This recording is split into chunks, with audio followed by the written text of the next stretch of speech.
Os voceiros do Partido Socialista de Lousame, Outes e Porto do Son mostraron esta mañá o seu malestar coa medida proposta pola Consellería de Sanidade de centralizar o servizo de pediatría destes tres municipios, en Noia, e paliar así a falla deste tipo de especialistas. Consideran unha medida inadecuada e que repercutirá negativamente nas familias, que se verán afectadas por esta situación. Porque estamos falando dun concello solo que vai levar o cargo de pediatría de 4 concellos.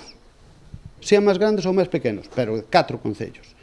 Entón, a nós parecenos que é irreal, parecenos que é engañarnos, parecenos que quernos vender que o rural que vai ir para adiante, que vamos a apoiar o rural, e estamos facendo todo o contrario. Estámonos sacando servicios para estes concellos pequenos. Que o noso concello é un concello que xunta moita poboación no verán, que aumenta exponencialmente, xa non só turistas, sino veciños que viven fora por motivos de traballo, pero que deciden pasar as vacacións no noso concello e vanse ver agraviados por esta situación, non? Pero en Outes a situación agrávase aínda máis. A perda do pediatra sumaráselle tamén a baixa de varios médicos de familia. Dos 5 médicos que tiñan, 4 xubilaránse en breve, e a solución que propoñen dende a Xunta tampouco lles parece a máis axeitada. Eu diríalle tanto ao conselleiro como aos políticos como ao señor Rueda que cando vayan subir a un avión que lle digan que o piloto do avión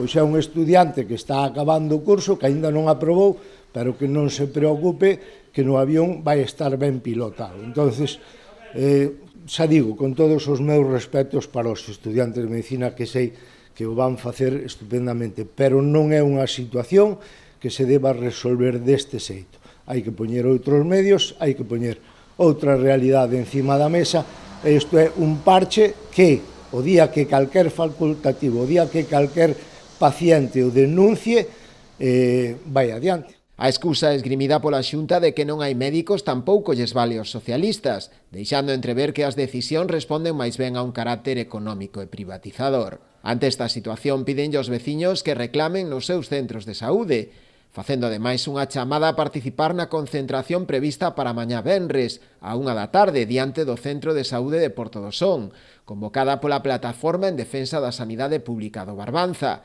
Segundo eles, o futuro da sanidade está en xogo.